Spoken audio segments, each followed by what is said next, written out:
Merci mon frère. Bonjour à toutes les personnes que je n'ai pas pu saluer avant le début du culte. On est content quand même d'être un peu nombreux ce matin. Donc, gloire à Dieu pour cela. Nous retournons dans le livre de Néhémie. Néhémie, ce matin. Néhémie chapitre 3. Si vous connaissez un peu le livre de Néhémie, Nehemiah chapter 3. Si vous connaissez un peu le livre de Néhémie et que vous entendez Néhémie chapitre 3, peut-être vous l'avez un peu regardé en avance, vous vous dites, oh là là là là, Robert, plein de noms. Un tel avec sa famille a travaillé là, et à côté d'eux, un tel avec sa famille. Et puis, pendant plus de 30 versets, c'est plus ou moins, il travaillait là, il travaillait là, il travaillait là, et bon, voilà quoi. Et c'est là où on revient à cette question qui est tellement importante à chaque fois qu'on ouvre la Bible, et surtout pour des passages comme celui-ci. Seigneur, que veux-tu m'enseigner à travers ce passage? Parce qu'aucun passage de la Bible est là par hasard. Dieu n'est pas le Dieu du superflu. Juste, il fallait remplir les pages, et donc, tiens, qu'est-ce qu'on peut mettre là? Non.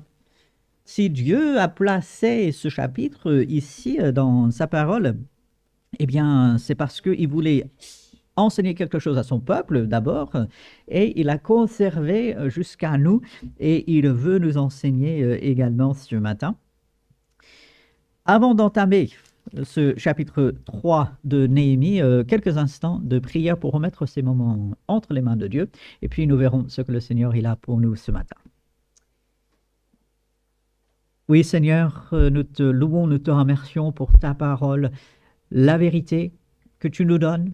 Merci pour toute cette parole qui vient de toi. Merci que tu nous permets de l'ouvrir ce matin. Dirige-nous dans cette parole en ces instants, Seigneur.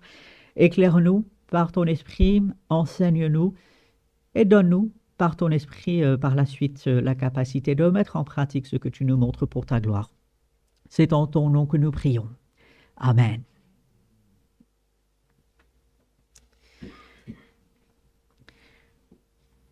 Si vous êtes avec moi dans Néhémie chapitre 3, Néhémie ainsi que beaucoup de personnes se mettent au travail de la reconstruction des murailles. Petit rappel du contexte, les Juifs sont revenus de l'exil, Jérusalem est en ruine, Esdras, lui, va se préoccuper de la reconstruction du temple et du culte, l'adoration vers Dieu. Néhémie va se préoccuper surtout, pas exclusivement, mais surtout de la reconstruction de Jérusalem et des murailles, tout le côté administratif. Et ici, eh bien, après un certain temps, après des difficultés, des obstacles, eh bien, le travail commence, reprend un peu. Et comme j'ai dit, on a presque un peu plus de 30 versets, et c'est très terre à terre. On construit, on bâtit, on fait ceci, on cela travaille là, et on se dit, mais à quoi bon? Je vous invite à regarder le verset 1.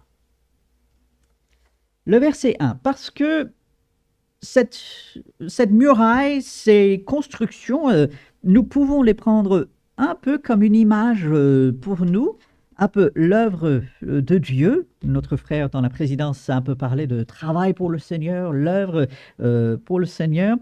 Petite parenthèse, 1 Corinthiens chapitre 15, verset 58, travaillant de mieux en mieux. C'est pas dit de plus en plus, mais de mieux en mieux. Donc oui, il faut travailler pour le Seigneur, quelque part de plus en plus, mais c'est surtout de mieux en mieux. Donc notre frère a bien souligné cela. Alors, on revient au passage. Néhémie chapitre 3, verset 1. Regardez. Eliashib, quelqu'un dont on a déjà parlé un tout petit peu, le souverain sacrificateur. Ça commence en haut. C'est quand même assez incroyable que ici, le souverain sacrificateur, le personnage un des personnages les plus importants dans la vie du peuple d'Israël, eh bien, il va se lever avec ses frères, donc des membres de sa famille, ceux qui lui étaient proches, donc ses sacrificateurs, et ils bâtirent. Ils vont se mettre à l'œuvre. Ça commence avec le souverain sacrificateur. Il aurait pu se dire, je m'occupe du culte, maintenant on rétablit le culte, je m'occupe des offrandes, de tout ce qui est, on va dire, le côté spirituel pour le Seigneur. Quand même, cette fonction que j'ai est assez importante, et ça c'est vrai.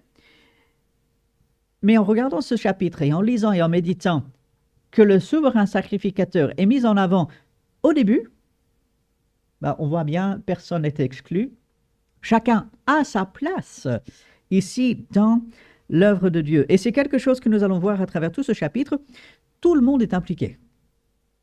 Le souverain sacrificateur ne pouvait pas dire « Ah, ben, moi, c'est pas pour moi, c'est pour les autres. Ma fonction est tellement importante, je suis tellement pris avec ces autres choses. » Eh bien, il a pris du temps avec les autres sacrificateurs pour pouvoir se mettre à l'œuvre. Et ils vont bâtir la porte des brebis. Alors, il y a presque une dizaine de portes qui sont mentionnées, ce qui montre le va-et-vient dans Jérusalem. Jérusalem n'était pas censé être totalement fermé. C'était censé, effectivement, pour la protection, être fermé, mais aussi ouvert. Et ici, on a la porte des brebis. Si on descend au verset 6, il sera question de la vieille porte. Au verset 13, la porte de la vallée. Là, aussi le verset 13, la porte du fumier, donc pour évacuer tout ce qu'il fallait de la ville. Verset 15, la porte de la source. Verset 21, la porte de la maison d'Eliashab. Verset 26, verset 28, verset 29, et tout à la fin, on revient donc à la porte des brebis. Ça, on y reviendra dans quelques instants. Ce travail implique tout le monde. Et ça commence, on va dire, en haut. Et puis, ça va être chacun donc, qui va se mettre à l'œuvre. Je vais vous faire grâce de la lecture de tout ce chapitre. Je vous donne un peu un travail dans la semaine. N'hésitez pas, lisez tous ces versets. Nous ne les lirons pas tous. Donc, mais on voit toutes ces différentes personnes qui sont nommées. On a leur nom. Et je ne sais pas si on se rend compte à chaque fois, on sait qui c'était. Ce n'étaient pas des inconnus, un tel. Non, par exemple, regardez, verset 3. Les fils de Séna bâtirent la porte des poissons. Donc, encore une fois, on a une ouverture dans la muraille, on a cette porte. Mais les fils de Séna, c'est qui? Et vous avez raison de ne pas répondre parce qu'on ne sait pratiquement rien sur cette famille. Et pourtant, ils ont participé à la reconstruction de Jérusalem. Ils avaient une tâche importante, mais ce n'est pas le roi David. Ce n'est pas Salomon. Ce n'est pas Néhémie. Ce ne sont pas ces grands personnages auxquels nous pensons. Ce sont les descendants de Séna, une famille normale. Quelque chose qu'on va voir à travers tout ce chapitre. Et je trouve c'est extraordinaire que Dieu nous fait cette grâce de voir des familles tout à fait normales, parce que ça ressemble à chacun d'entre nous. On est des gens normaux. Je m'abstiens de faire des blagues. Donc, Dieu nous donne une vie, on va dire, normale. On est une petite église dans une ville normale. On a une vie à peu près normale. Et gloire à Dieu pour cela. Bien sûr, on aime l'extraordinaire, on aime ce qui ressort de l'habitude. Mais la normalité, c'est là où on vit. Et ici, ces personnes, comme cette famille et comme toutes ces différentes familles à travers ce chapitre, des gens tout à fait normaux qui pourtant ont été utilisés par Dieu pour accomplir son œuvre, pour la faire avancer. Est-ce qu'on se voit dans ce chapitre? Est-ce qu'en lisant ces 32 versets, on se dit « Ah oui, moi je ressemble à ça ».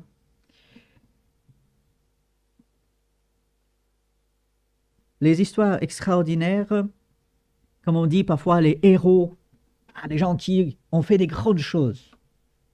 Samson, je lisais cette histoire dans la semaine. Gédéon. Paul, même, on peut passer dans le Nouveau Testament. Ah, si seulement j'étais comme eux, si seulement j'avais ceci, si seulement... Ah oui, mais il faut des gens tout à fait normaux pour accomplir et faire avancer l'œuvre de Dieu. Et c'est là, finalement, notre place.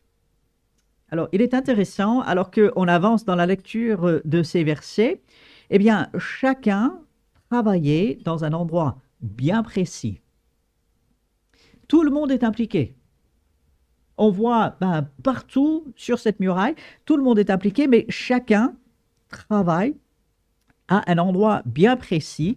On ne fait pas une journée là, dispersée un peu à droite et à gauche. On a un plan bien précis. Ce n'est pas surprenant. Connaissant Néhémie, Néhémie semble être quelqu'un de très ordonné, bien préparé. Il faut des gens comme cela également. Et ici, eh bien, on voit à travers ces versets, donc à côté de telle ou telle personne, d'autres travaillent. En face de certaines maisons, on travaille. On est dans des endroits très précis. Et c'est là où on est emmené à la question, eh bien, l'œuvre de Dieu. Bien sûr, ce n'est pas une muraille, ce n'est pas le bâtiment ici forcément. L'œuvre de Dieu, bien sûr, elle est spirituelle. Elle est faire des disciples, comme notre frère l'a si bien rappelé. Elle est être au service du Seigneur et des autres. Où est ma place dans cette œuvre du Seigneur? Où est-ce que Dieu m'a placé? Est-ce qu'il m'a placé à côté de la porte des brebis? Est-ce qu'il m'a placé là, sur la muraille? Est-ce qu'il m'a donné peut-être le coin de l'angle? Où est ma place dans l'œuvre du Seigneur? Ici, chaque famille travaillait dans un endroit bien spécifique. On ne cherchait pas, ah tiens, telle ou telle famille, elle est là-bas. Ah oui, si seulement je pouvais faire là, leur travail est plus facile. Ah, ils n'ont que cette partie, et regardez, moi j'ai... On ne voit pas du tout cela dans ce passage. Chaque famille, là où Dieu l'avait placé sur cette muraille, eh bien, chaque famille accomplissait le travail là où Dieu les avait placés. Et cette phrase qui revient à côté de telle ou telle famille, on travaillait et à côté, et petit à petit. Il fallait chacune de ces familles, assez normales, avec leurs compétences, avec leurs particularités, avec tout ce que Dieu leur a donné, il fallait chaque famille pour faire avancer l'œuvre de Dieu. Néhémie n'aurait jamais pu rebâtir les murailles tout seul. Le souverain sacrificateur n'aurait jamais pu, même avec tous les sacrificateurs, bâtir la muraille toute seule. Ils auraient pu peut-être faire beaucoup, ils auraient pu avancer beaucoup, mais je suis convaincu que Néhémie tout seul, il n'aurait pas pu. Tous les sacrificateurs, ce n'est pas possible. Il fallait chacune de ces familles. Une famille, par exemple, comme verset 9, Rephaja, fils de Hur, chef de la moitié du district de Jérusalem. Donc quelqu'un, on va dire plutôt haut placé. Mais verset 13, Hanan et les habitants de Zanoach, donc même des personnes venant de l'extérieur. On voit toutes ces différentes personnes avec leur famille. Et puis vous pouvez lire les noms, les listes, toutes ces différentes personnes qui vont se mettre à l'œuvre là où Dieu les place. Quel exemple, quel témoignage. Je ne travaille pas aujourd'hui à une construction physique, mais je travaille pour le royaume de Dieu, je travaille à l'œuvre du Seigneur. Où est-ce que Dieu m'a placé? Quelle pierre est-ce que je peux apporter? Elle est peut-être petite, la pierre. Elle est peut-être grande. Peu importe la taille, il la faut, cette pierre, à l'œuvre du Seigneur. Qu'est-ce que je peux faire pour faire avancer l'œuvre de Dieu là où Dieu m'a placé? Où est ma place et qu'est-ce que je peux y faire pour la gloire de Dieu.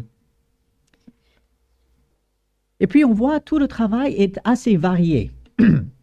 Comme les endroits sont différents, certains travaillent en mettant en place les portes de la ville ici, d'autres travaillent à l'angle, d'autres reconstruisent les murailles. Donc c'est à des endroits différents. Et puis c'est un travail différent par moment. Il y a certains qui mettent les bâtons et les verrous aux portes. C'est bien d'avoir les portes, mais si on ne peut pas les verrouiller, ça ne sert pas à grand-chose. Il faut le tout. Certaines personnes étaient dédiées à ça. D'autres rebaptisent complètement les murailles.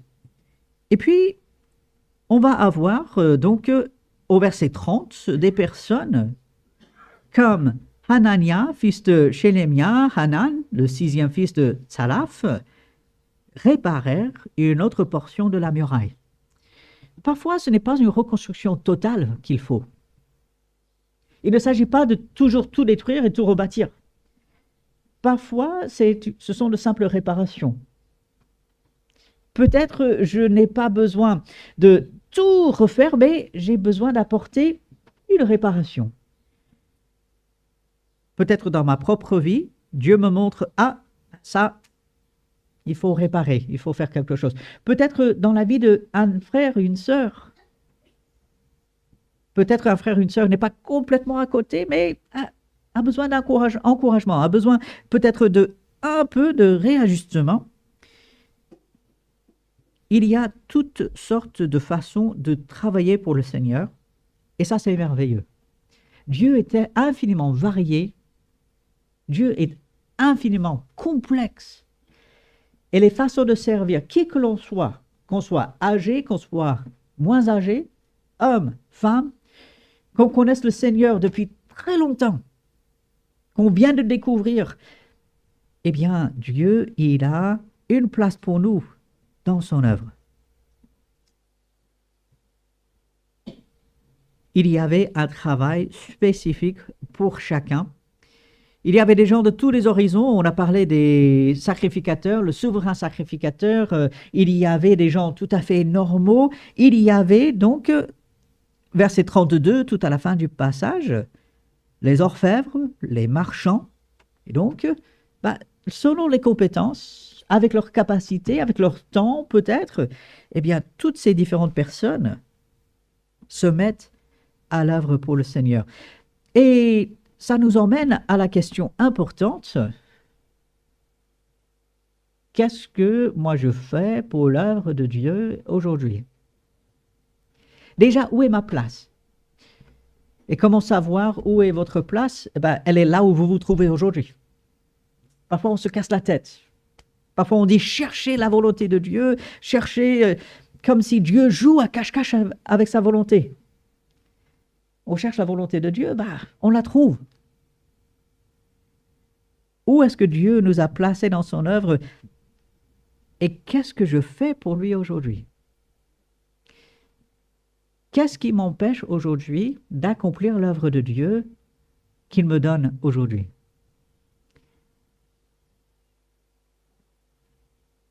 En lisant à travers ces versets, on se rend compte qu'il y avait une ferveur, on se rend compte qu'il y avait un désir vraiment ensemble, et puis aussi individuellement pour chacun d'avancer, parce que Dieu avait donné une volonté claire, rebâtir les murailles. Il y avait les ressources, il y avait des personnes compétentes avec une bonne volonté, et c'est formidable de lire cela parce qu'on se dit, Seigneur, c'est ce que tu fais encore aujourd'hui. Notre assemblée, même si on ne bâtit pas une construction physique, Dieu est en train de bâtir, de construire son Église. Il l'a fait avancer et il nous utilise, vous et moi, pour cela. Alors, quelle est la pierre que j'apporte? Quelle est la compétence que Dieu m'a donnée? Où est-ce que moi, je peux m'engager et m'impliquer?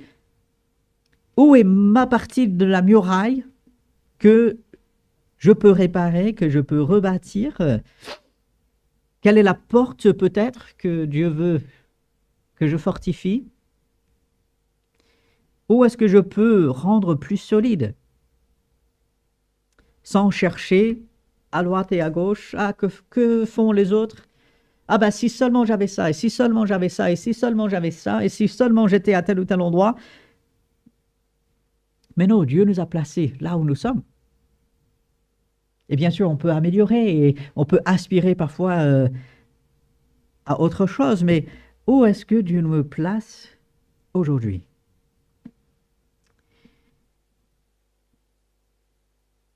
Puisque nous n'avons pas lu tous ces versets, l'explication que je viens de donner de ce passage peut donner l'impression que tout va bien et qu'il n'y a aucun souci. Or, on a affaire à des hommes et des femmes tout à fait normaux, donc comme nous, et on sait que tout, malheureusement, ne se passe pas bien. On revient au verset 5, puisqu'on parle de différentes familles qui travaillent sur la muraille. Et puis, verset 5, à côté d'eux, travailleurs, les Tekoïtes.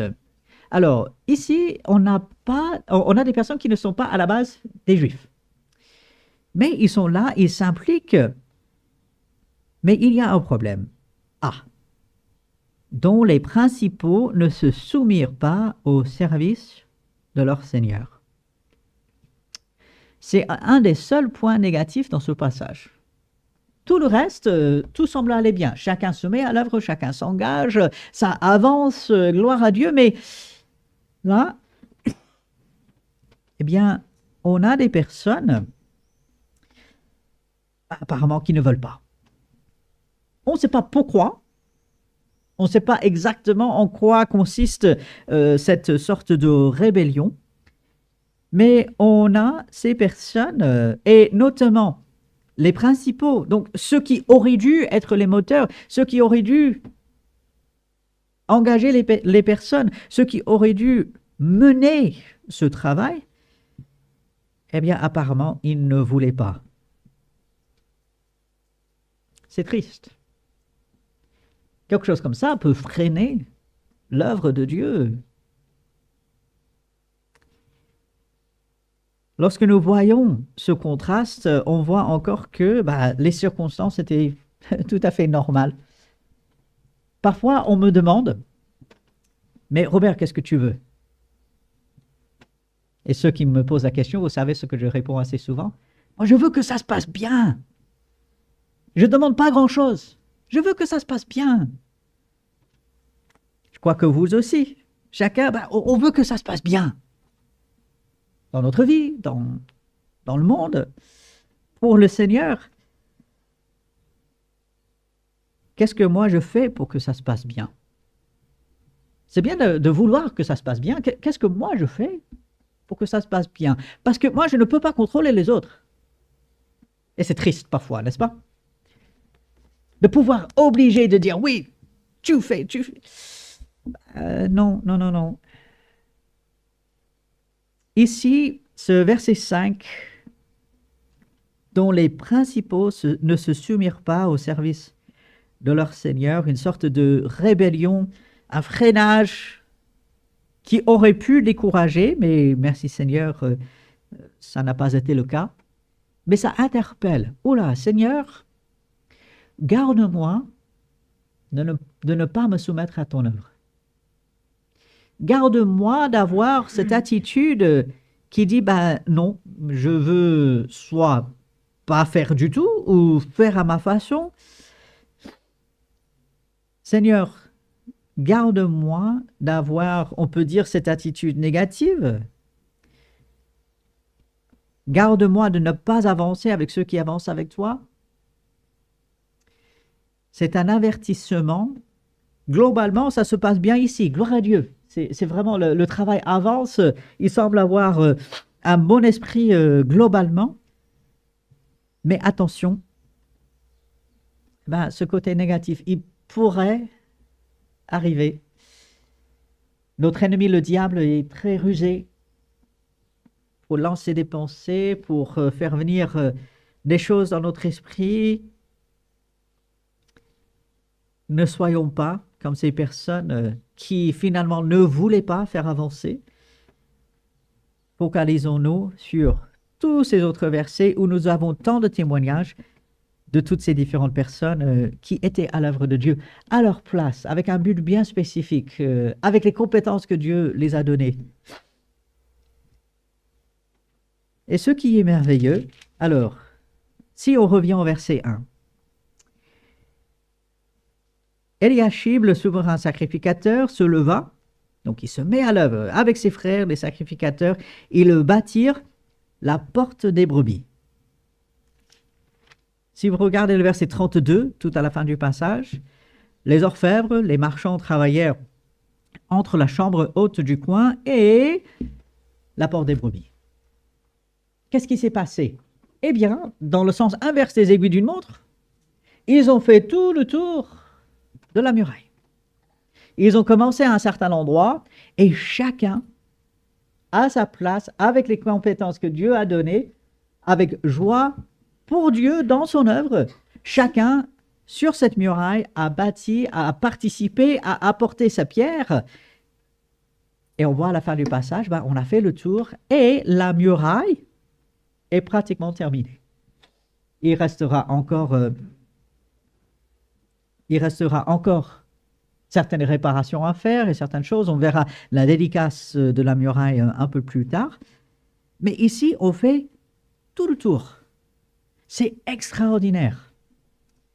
Lorsque nous suivons le plan du Seigneur, lorsque nous nous engageons avec lui et que chacun travaille là où Dieu l'a placé, avec les compétences qu'il a, eh bien, un travail qui semble tellement énorme, on se dit, mais c'est pas possible.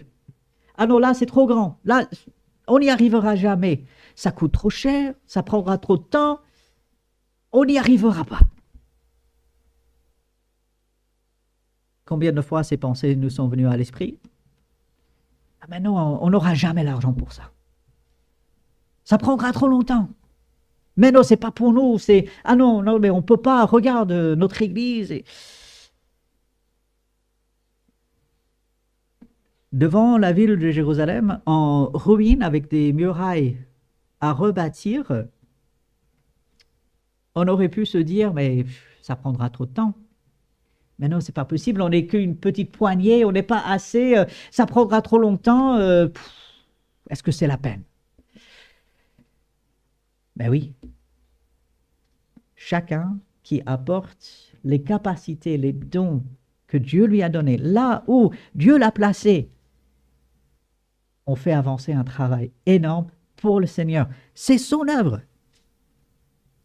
C'est quelque chose de formidable.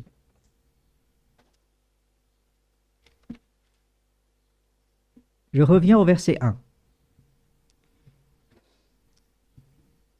Et je termine avec cette pensée. Le souverain sacrificateur se met au travail, il commence, et qu'est-ce qu'ils font? Ils la consacrèrent, mis à part. Ce n'est pas juste de la pierre, du bois, du fer. Ici, ce n'est pas simplement une construction humaine, c'est quelque chose pour le Seigneur. Il la consacrent, ils mettent à part. Et cette idée de consacrer va revenir à plusieurs reprises à travers ce passage.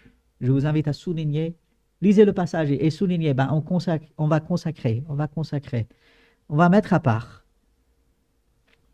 Ils consacrèrent.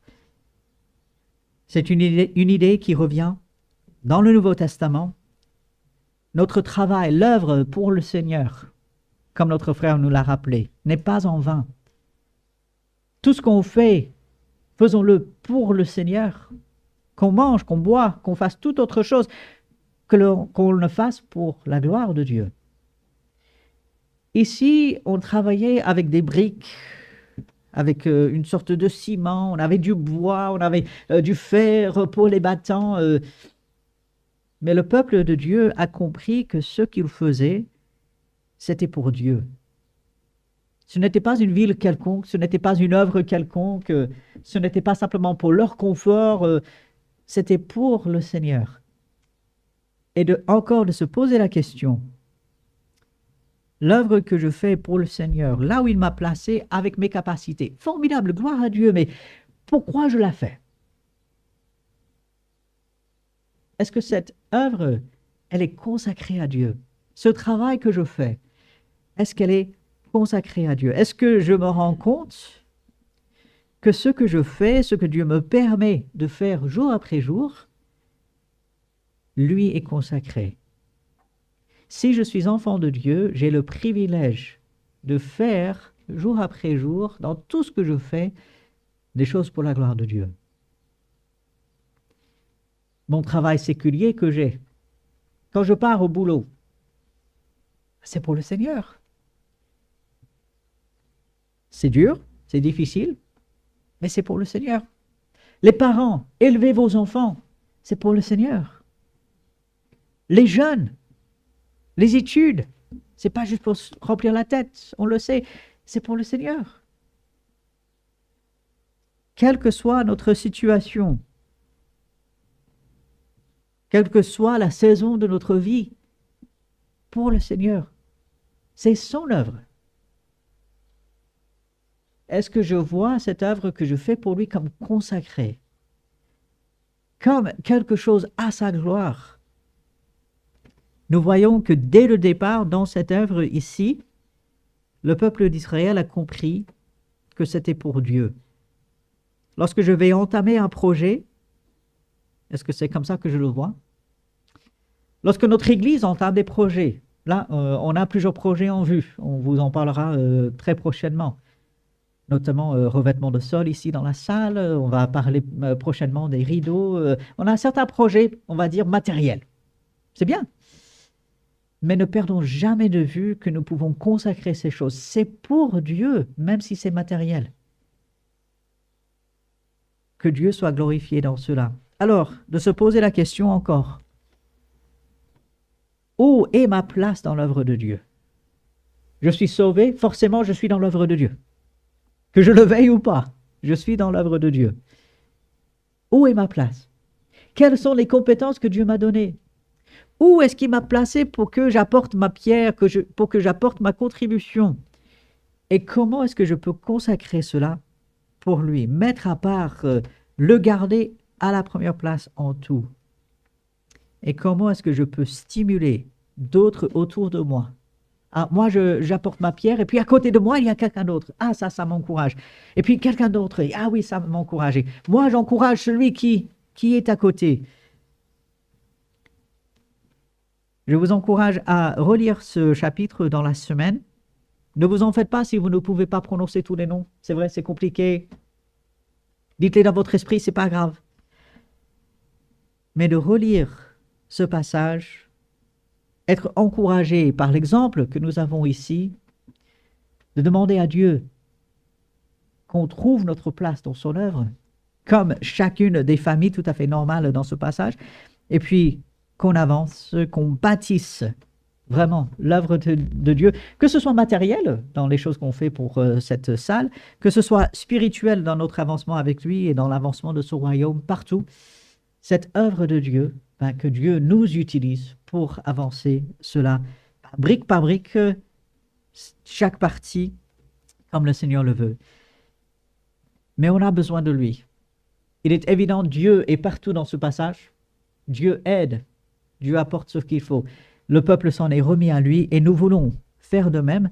Alors pendant quelques instants, dans une prière silencieuse, de se remettre devant Dieu pour demander son aide, quelques instants de silence et après ça, je terminerai par une prière. Notre grand Dieu, nous te remercions que tu nous permets d'être à l'œuvre pour toi. Merci de ce que tu nous permets d'accomplir pour toi. Merci pour toutes les capacités que tu donnes, pour la place que tu nous donnes. Éclaire-nous sur ce que tu veux que nous fassions jour après jour. Donne-nous de voir ce que nous pouvons faire pour ton œuvre. Fortifie-nous. Stimule-nous, Seigneur, afin que nous puissions stimuler d'autres, de pouvoir avancer, d'accomplir ton œuvre dans tous ses aspects, d'être à ton service, Seigneur, cette œuvre grande et merveilleuse. Merci pour ce que tu as déjà fait. Merci pour ce que tu feras à l'avenir. Nous nous en remettons à toi parce que sans toi, c'est impossible. Nous n'y arrivons pas. Nous avons besoin de toi, Seigneur, et nous appelons à ton aide pour aujourd'hui, pour cette semaine devant nous.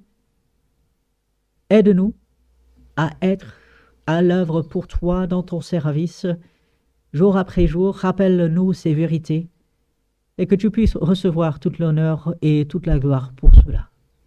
C'est en ton nom que nous prions. Amen. Comme toujours, je vous laisse avec la parole de Dieu. Un verset, Paul écrit à son compagnon de travail, à son ami Tite, chapitre 1, verset 4, la deuxième partie du verset, que la grâce et la paix te soient données de la part de Dieu le Père et de Jésus-Christ, notre Sauveur.